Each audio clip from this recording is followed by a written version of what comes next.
गंगापुर एक छोटा सा गांव था जहां हरि नाम का एक गरीब किसान रहता था। वह बेहद ईमानदार और मेहनती था। उसके पास केवल 2 बीघा जमीन थी जिस पर वह सब्जियां उगाकर अपने परिवार का पेट पालता था। हरि की पत्नी राधा और 10 साल का बेटा मोहन उसकी जिंदगी की सारी खुशियां थे। एक दिन हरि खेत में काम कर रहा था कि अचानक उसका फावड़ा किसी कठोर चीज से टकराया। अरे, ये क्या है? उसने मिट्टी हटाई तो देखा कि एक पुराना बंद मटका जमीन में दबा हुआ है। उसने मटका खोला तो अंदर से चमकती हुई सोने की मोहरें निकली। हरि की आंखें फैल गईं। उसने मोहरें गिननी शुरू की। ये तो कुल 50 मोहरें हैं। यह खजाना किसका होगा? कहीं यह किसी डाकू का तो नहीं? हरि डर गया। उसने मटका वापस बंद किया और घर जाकर राधा को सारी बात बताई। राधा की आंखों में चमक आ गई। सुनो जी, यह तो भगवान की देन है। अब हम गरीबी से छुटकारा पालेंगे। नहीं, यह धन हमारा नहीं है, किसी और का है। हमें इसकी जानकारी सरपंच को देनी चाहिए। राधा नाराज हो गई लेकिन हरि अटल रहा। अगले दिन वह मटका लेकर सरपंच के घर पहुंचा।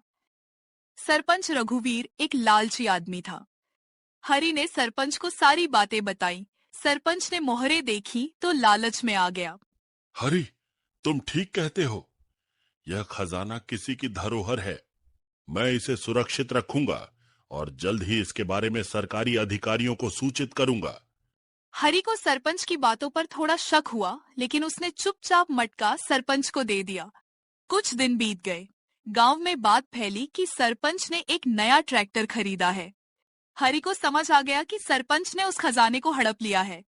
वह बहुत दुखी हुआ लेकिन हरि सरपंच के खिलाफ कुछ कर नहीं सकता था। एक शाम गांव में एक साधु आया। वह हरि के घर के बाहर रुका और बोला, कोई है भैया? बहुत प्यास लगी है, जरा पानी पिला दो। प्रणाम बाबा, अभी पानी देता हूँ। आप अंदर आ जाओ बाबा और विश्राम करो। हरि ने साधु को पानी दिया। साधु हरि की सेवा से बहुत खुश हुआ और कहा, बेटा, तुम्हारा बहुत बहुत शुक्रिया। तुम्हारी हर मनोकामना पूरी हो। हरि को उदास देखकर साधु ने फिर कहा, बेटा, तुम्हारी माथे पे चिंता तीरे खाए हैं, क्या बात है? तब हरि ने साधु को सारी कहानी सुनाई। साधु थोड़ा मुस्कुराए और बोले, डरो मत बेटा, सच्चाई की हमेशा जीत होती है। तुम यह बात जिलाधिकारी को बताओ। इतना कहकर साधु वहां से चले गए। हरि ने जिला अधिकारी को पत्र लिखा। पत्र मिलते ही जिलाधिकारी ने तुरंत सरपंच को बुलवाया।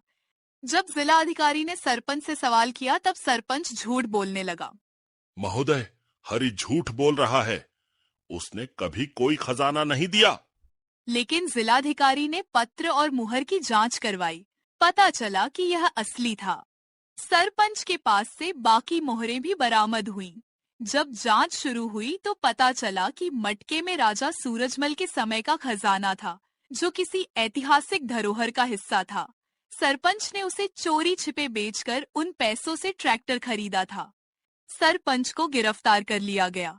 सरकार ने हरि को इनाम के रूप में एक नया ट्रैक्टर और उसके बेटे की पढ़ाई के लिए छात्रवृत्ति